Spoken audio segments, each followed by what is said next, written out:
The crimes committed against children is so appalling. The Council's remedy is so utterly inadequate. This intervention package I'm proposing is broad and wide-ranging. It would only be justified in the most exceptional case.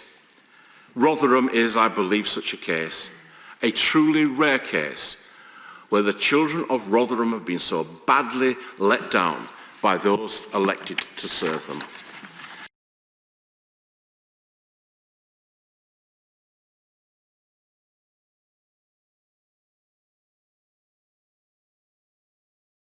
This is a one-party state. Rotherham was entirely dominated by the Labour Party. It was the Labour Party that appointed all the officials who let these kids down. It was the council that let people down.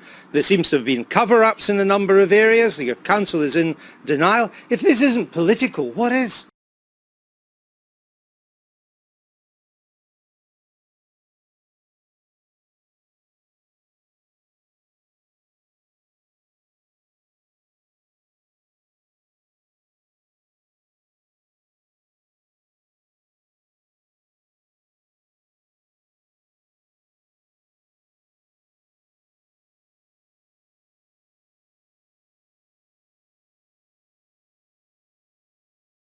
Given the appalling record of the Labour Council there, particularly since it involved the most vulnerable in society, why should anybody vote Labour in your town again? The left has lost the plot. That's why I say I cannot be part of the left anymore, because the left has lost the plot when it comes to child safeguarding. They absolutely have. And Jeremy Corbyn still needs to be asked about his role in child safeguarding in Islington. He absolutely does. He did nothing about the children that were being abused in Islington. He was made aware of it and he's done nothing. Louise Casey is not trying to be party political quite clearly in this report, but she does say that Labour has had such a strong hold on the council for years and years that in essence nobody was checking them. And that is a real fundamental failure. When Jack Straw 4 years ago said that there was a specific problem in places like Rotherham, and these are here words, where Pakistani men target vulnerable young white girls and they view them, quote, his words, as easy meat. He was pilloried for these comments, including by a lot of people in your party. The former Home Secretary Jack Straw has been criticised for saying some Pakistani men in Britain see white girls as easy meat for sexual abuse. The former Home Secretary's comments have raised a highly sensitive issue. Is there a racial element to many cases of sexual abuse? Their youngest victim was 12 years old. Most of those they preyed on were white. Abuse of young girls, typically by men, has no ethnic boundaries, but this particular kind of gang abuse is particularly, I'm sorry to say, but it's just true, it's particularly prevalent amongst the Pakistani heritage community. It's something wrong inside the culture of some Pakistanis and their groups. He was pilloried for these comments. He was right, wasn't he? Well, he was right, and Anne Cryer was right as well when she raised this as an issue. There was a certain point when I felt like giving the whole thing up and just giving up on it because I was being called a racist. I had to protect the well-being of young white girls who were only 12 and 13, and I had to think how I would be feeling if it was my daughter who had had these terrible things done to her. And that's what I had to do in the cases in Keighley, which were all about young Asian lads. Not all that young, actually, some of them were grown up.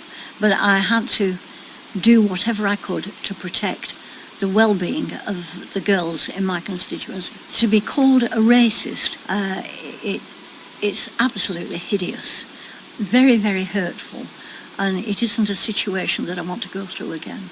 Just dreadful. If you look at what has happened in Rotherham, the previous MP for your seat ended up in jail for expenses, misdemeanours.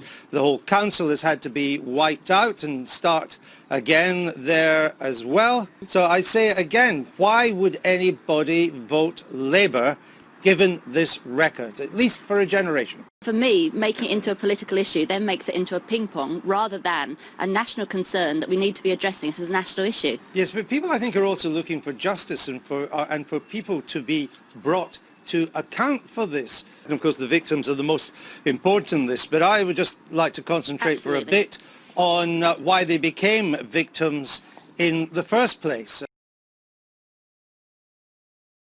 What do you say to the former deputy Labour leader of your council, Mr Akhtar, who's refused to apologise for what's happened? Hello, I'm Councillor Jahangir Akhtar, the deputy leader of Rotherham Borough Council.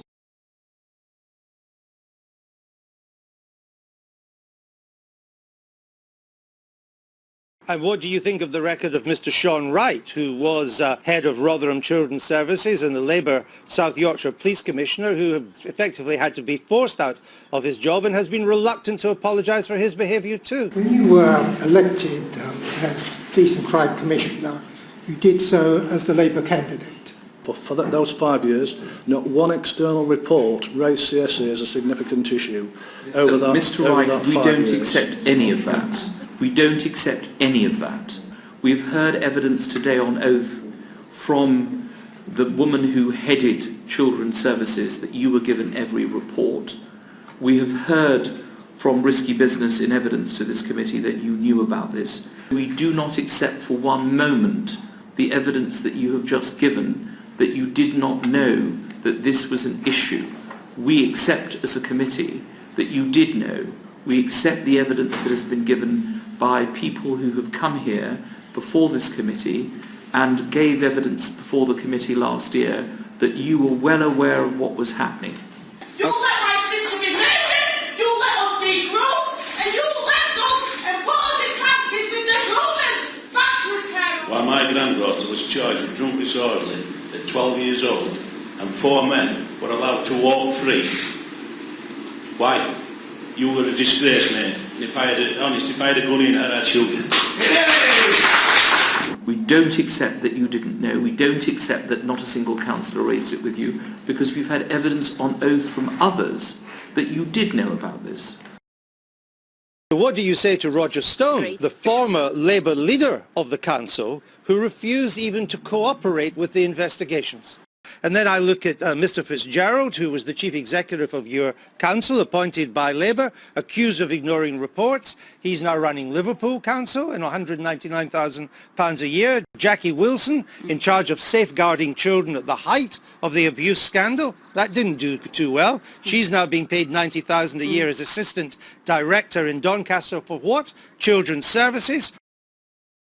In charge of safeguarding children at the height of the abuse scandal. She's now being paid £90,000 a year as assistant director in Doncaster for what? Children's Services. Mark Edgedale, the council leader, your Labour council leader, accused of failing to stop this from happening. He's now principal advisor to the local government authority on what?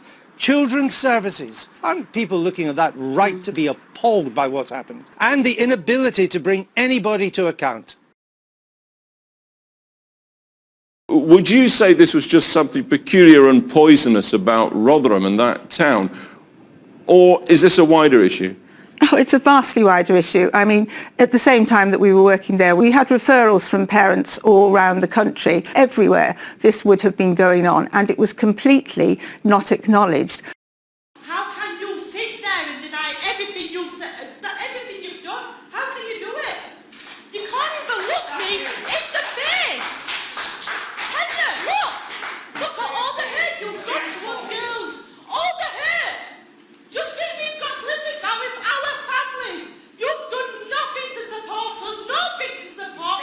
I've had to live with this for 12 bloody years. And what have you done? You've still got your job. You should stand down. You should go. You should be out. Get this choice back. There were differences of opinion at the time about child sexual exploitation. But you were in charge of children's services. That's right. But what I really can't understand is how you were so ineffective in raising these issues once you became the director of children's services. There is not only that there are a number of the people in the Labour Council, both the politicians and the officials, not only it was a case that they looked the other way, but actually that they helped to cover up. Would you agree? Mm-hmm. Unfortunately, I do agree with that. One of the reasons why it took so long to bring the case to light was that police were nervous about seeming to be, in a sense, focusing on a certain sexual community. They were nervous about looking racist. The Labour Party too, under Jeremy Corbyn, knows they get huge electoral support from the Pakistani community, and I think that was another issue. They did not want to offend the Pakistani community. Rises on Islam. I'm getting in the earpiece just like the old days. Richard, shut up and move on. Although the reports don't say this, it would suggest to me a fruitful line of investigation as whether there were cover-ups going on. And I've reported a number of council staff and also police to their investigation bodies and also to the police themselves, because something has gone very, very wrong. There has definitely been multiple failings, and after a time and you know, things keeping on going wrong, you start to wonder if it's more than a coincidence. There's no way that they couldn't have realised that something were wrong. There were various authorities what knew what were going off and decided to ignore it. I had a child protection officer, she ignored it. Someone from social services ignored it. There were various meetings about me, which was saying if there was anybody found to be dead, it'd be me. Have things changed, do you think, in Rotherham? No. No. One of the officers said to me, Maggie, calm down, listen. What would these kids ever contribute to society? They should have just been drowned at birth. And that is the truth. You know, I swear to you that every word I say is truthful. It shocks me to this day. How senior was that person? Well, I can't identify. I'll go to court once. Not the name, but can you say this position? Very senior. Very senior. Very senior. That wasn't a colleague.